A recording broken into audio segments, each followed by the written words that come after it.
talking about one of the more obscure dynasties of ancient Mesopotamia, specifically the Kassite dynasty of Babylon. To put what we're going to be talking about into greater context, I strongly recommend that you take a look at my videos on the Hittites and also on the Old Babylonian Kingdom. They'll put things into greater context. So, let's begin.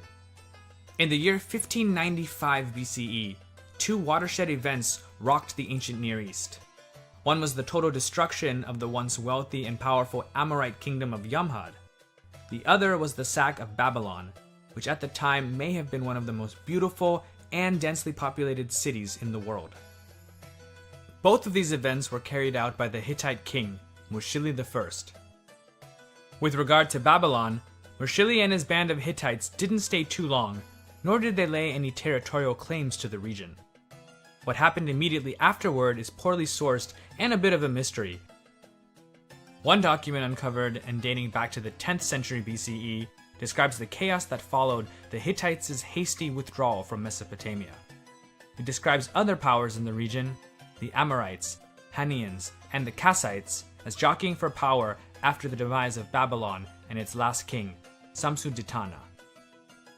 Now, of those I just mentioned, the Kassites were the ones who gained the most from the chaos, and it was men from amongst their ranks who would rule Babylon and most of ancient Mesopotamia for the next 450 years.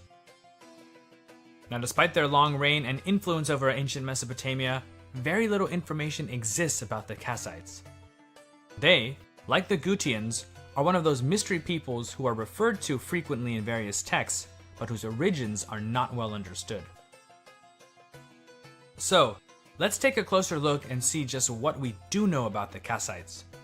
Who are they, and how did they come to rule Babylon? Politically, the Kassites rose to power after the fall of Babylon to the Hittites in the year 1595 BCE.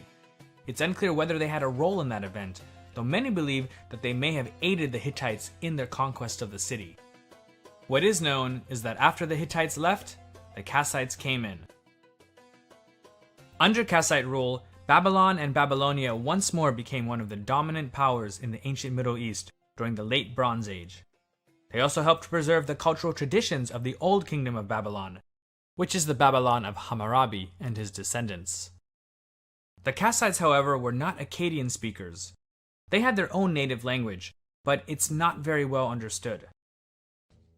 The knowledge that we do have of it comes pretty much from a couple of Kassite Akkadian dictionaries that have been discovered, and these don't really contain much information other than some basic vocabulary and the names of some personal names of people and various deities.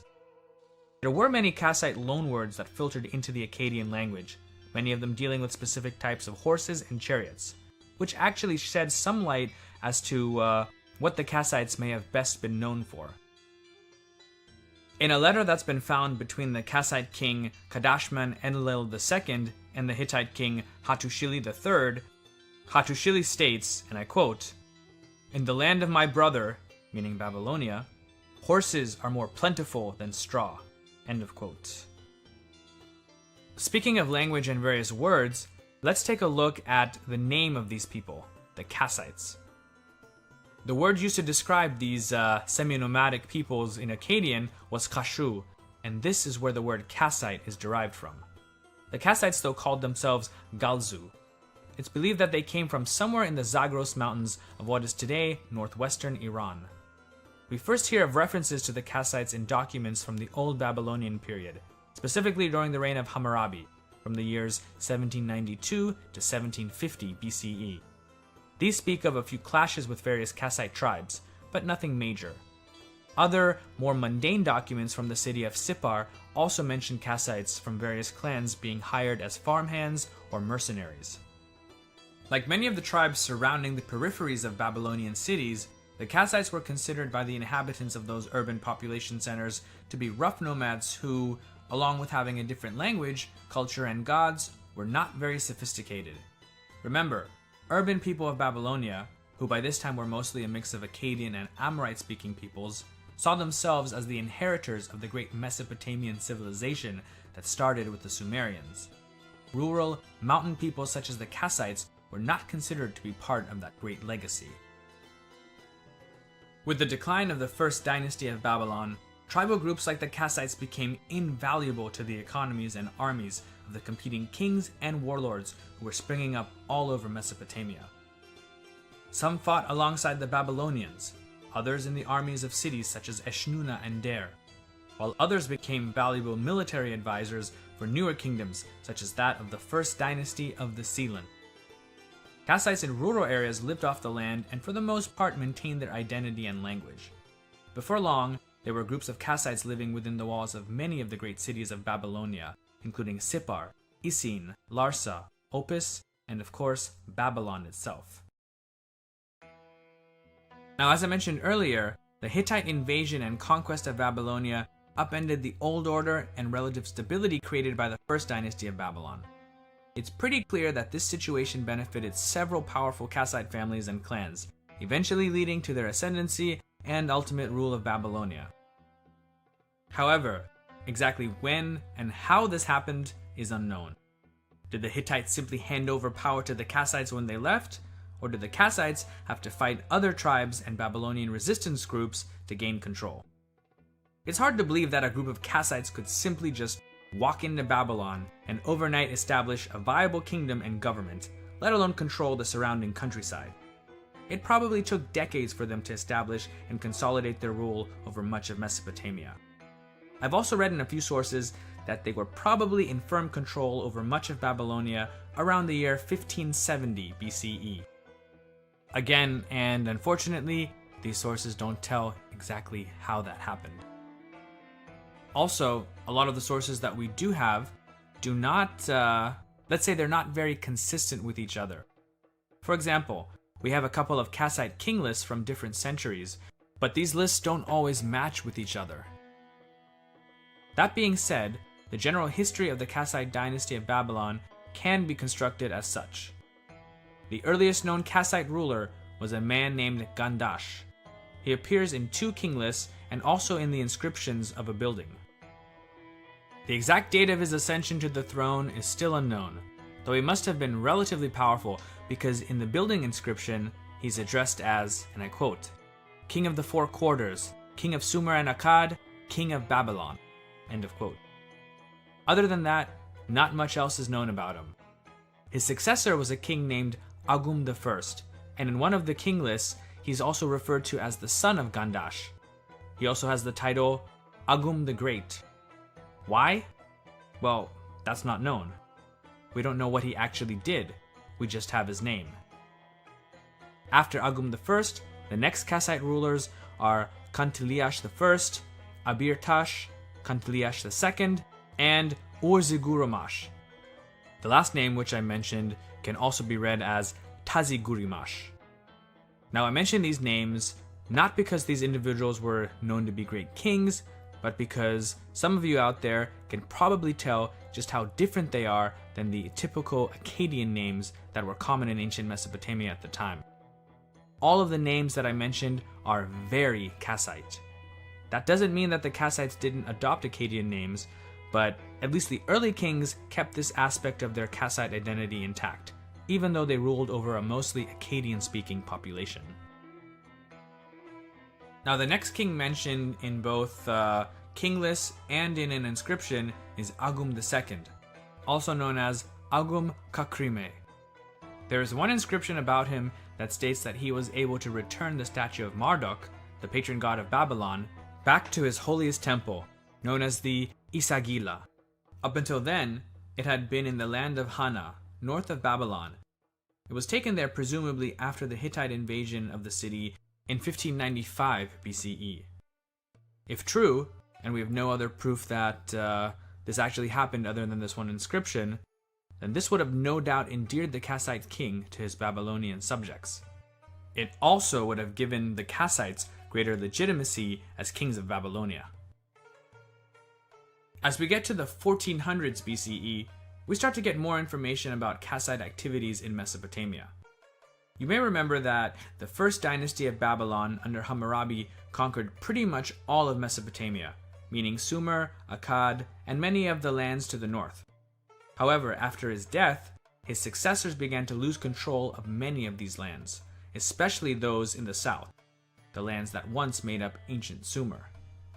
As Babylonian control of the area receded, a new power identified as the first dynasty of the Sealand arose in its place and probably ruled in the south from what today is known as the Persian Gulf all the way up to the holy city of Nippur. This essentially fragmented Babylonia into two main parts for a few hundred years. Around the year 1475 BCE, the Kassites are believed to have conquered the kings of the so-called Sealand dynasty and annexed southern Mesopotamia, reuniting Sumer and Akkad once again. In a Babylonian text known as Chronicle 40, we're told how the Sealand dynasty ended and the fate of its last king. And I quote, Ea Gamil, king of the Sealand, fled to Elam. Later, Ulam Buriash, brother of Kashtiliash III, the Kassite, mustered his army, conquered the Sealand, and governed the country. End of quote. Now this conquest was actually a pretty big deal in Babylonian history because it unified Babylonia once and for all. Though parts of Babylonia at times were occupied by hostile neighbors, the country would never again be split by rival dynasties. For the most part, the Kassites would rule over all of Babylonia uninterrupted for the next 300 years. Add to that about the 150 years they had been ruling previously, and you have the longest reigning dynasty, about 450 years, in the history of ancient Mesopotamia. Around the year 1415 BCE, we start to get better records and references, starting with the Kassite king Kara Indash. In the world of archaeology, he's probably most famous for restoring the holy Inanna temple in Uruk, the famous shrine or sanctuary of the goddess Inanna, also known as Ishtar. A brick found at the site reads, and I quote, To Inanna, the lady of the Inanna temple, his lady, Kara Indash, the mighty king, king of Babylon, king of Sumer and Akkad, king of the Kassites, king of Karduniash, built a chapel in the Inanna temple. End of quote. What's really interesting is that this text is actually written in Sumerian, which sort of shows Kara Indash's respect and reverence for the ancient traditions of Mesopotamia. Either that, or it's sort of there to help legitimize the recent Kassite conquest of southern Mesopotamia from the Sealand dynasty. Now this dynasty, the first dynasty of the Sealand, often like to portray themselves as a revitalized version of the Neo-Sumerian dynasty that was based centuries earlier in the city of Ur. I'll probably do a program about them shortly, so we can discuss that more over there.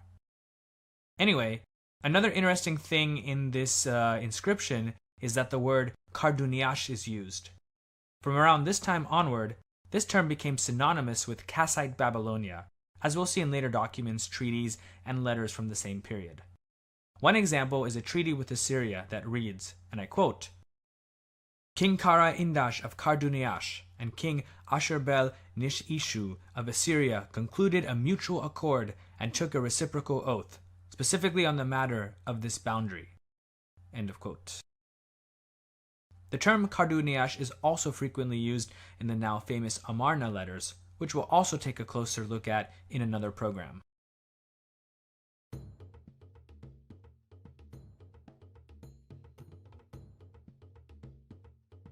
The next kings that we actually have some decent records for called themselves Kurigalzu, meaning shepherd of the Kassites.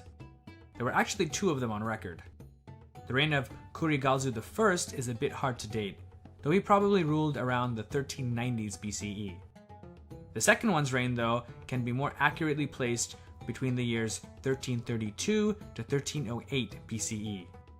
What's interesting is that both of these kings appear on many inscriptions from many different cities, not just Babylon, but Kish, Sippar, Nippur, Adad, Isin, Uruk, Ur, and even Eridu. Most scholars believe that the majority of these inscriptions were commissioned by the first Kurigalzu. At times, it's hard to tell because the inscriptions simply mention the name, but not the date or rulers before him.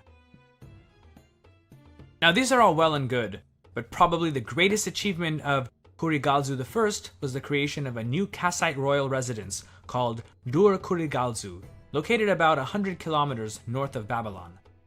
The name means Fort Kurigalzu. While not Babylon, Dur-Kurigalzu was a royal capital of sorts and contained royal palaces, administrative buildings, and of course temples, including a large ziggurat. These temples were mostly dedicated to the god Enlil, the patron god of the city of Nippur. Now let's take a quick look at some of Kassite Babylon's neighbors. Shortly after the Hittite withdrawal from Babylonia, a new power known as the Mitanni come to the fore in northern Syria and southern Anatolia.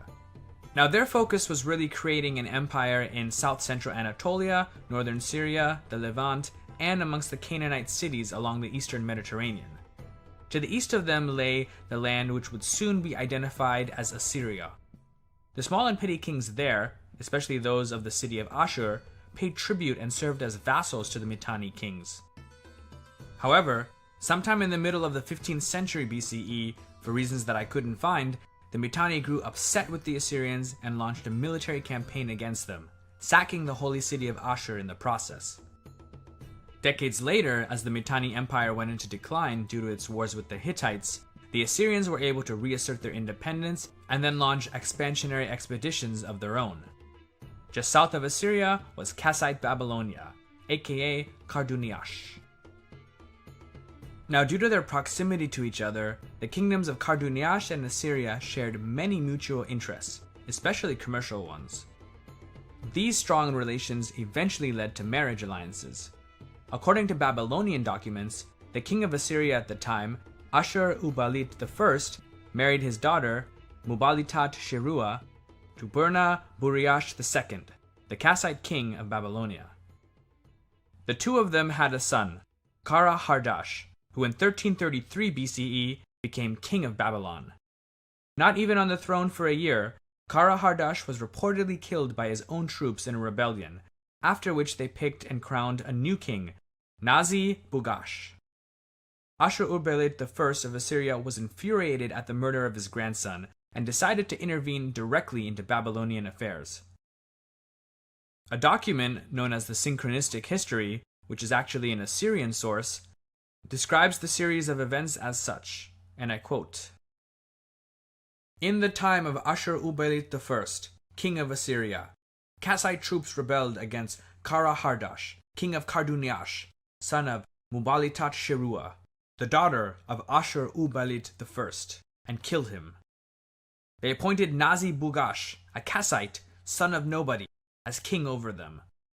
Ashur-uballit I marched into Karduniash to avenge Kara-Hardash, his grandson. He killed Nazi-Bugash, king of Karduniash, appointed Kurigalzu the Younger, the son of Burna-Buriash II, as king, and put him on the throne of his father." End of quote. The Kurigalzu the Younger mentioned is Kurigalzu II, who we discussed a bit earlier. He was the brother of Kara-Hardash and Ashur-uballit's chosen successor for the throne of Babylon. The Babylonian version of events gives basically the same story, but with some inconsistencies. Now, the next 100 years or so from the time of Kurigalzu II is the best documented of all Kassite history, both by the Babylonians themselves and their neighbors, the Assyrians. It's also one of mounting conflict between the two. During Kurigalzu II's reign, border clashes between the two start to become much more frequent.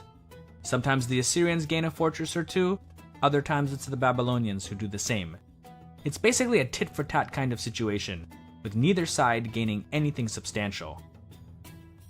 However, by the 13th century, Assyria is clearly the more powerful of the two, especially after its annexation of what was once the territories of the now defunct Mitanni Empire. One ambitious Assyrian king, Tukulti-Ninurta I, turned his gaze south towards Babylonia. Ruling from the years 1243 to 1207 BCE, Tukulti-Ninurta I was one of the most powerful kings in the long history of Assyria.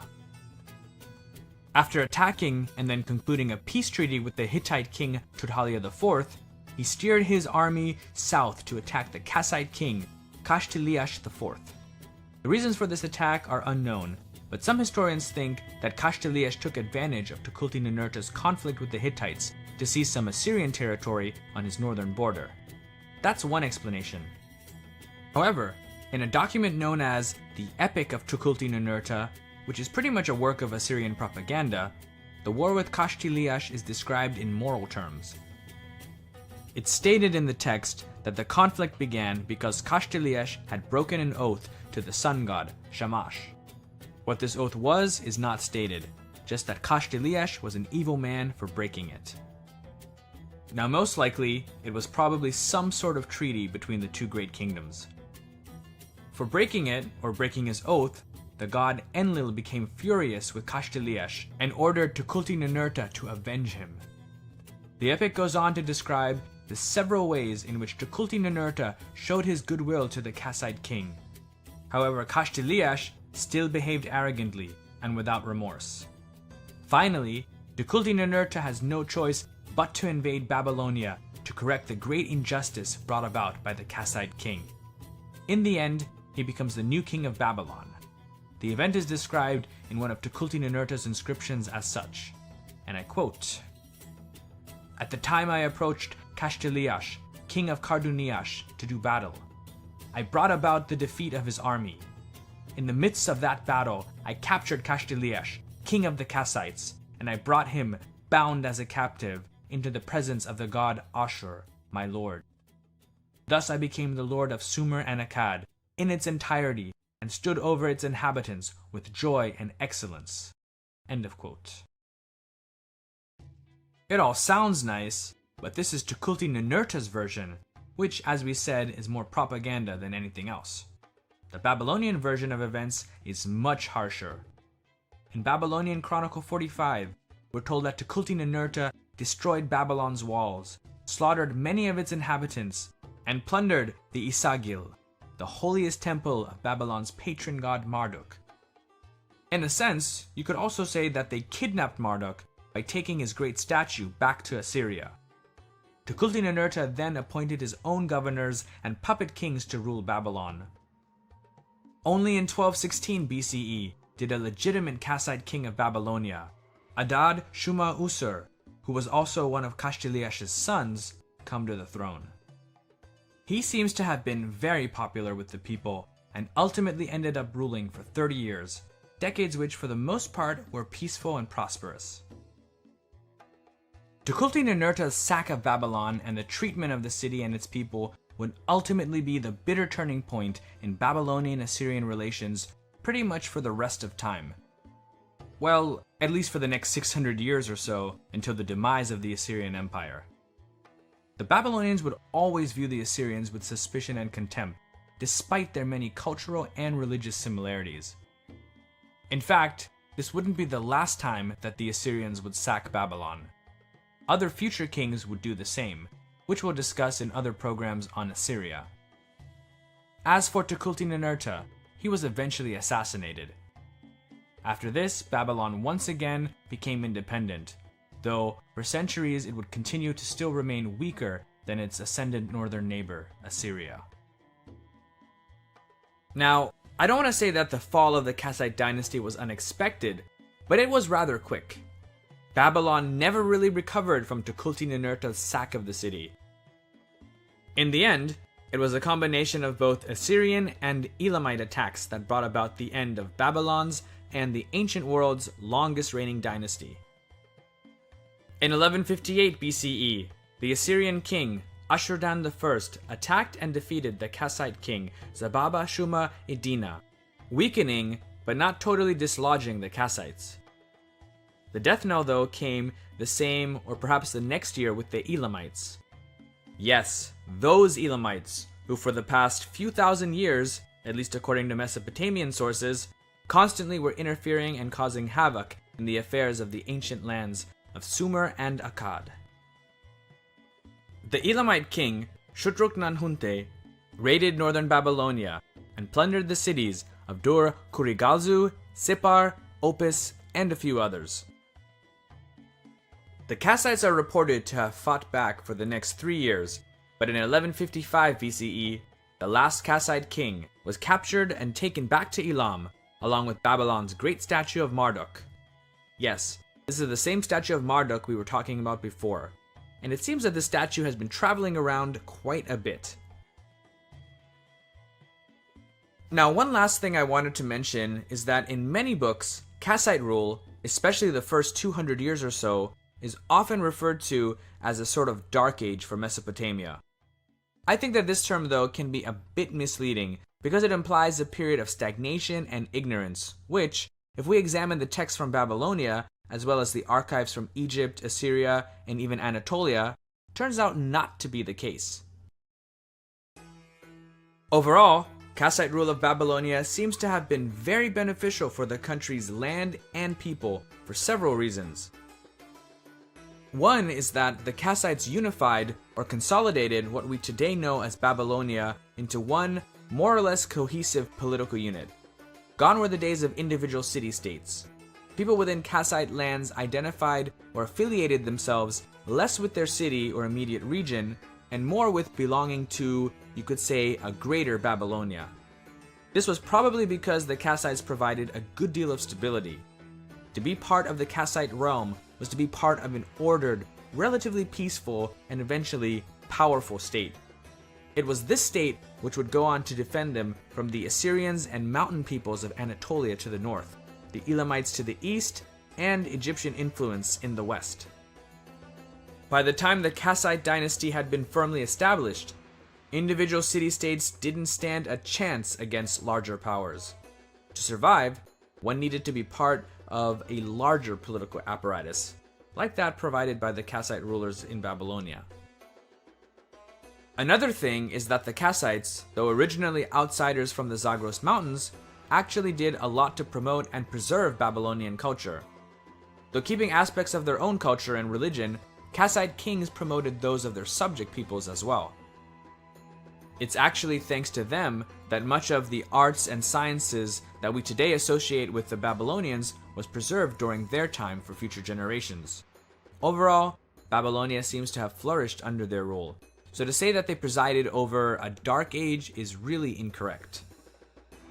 Anyway, that concludes this program on the Kassites.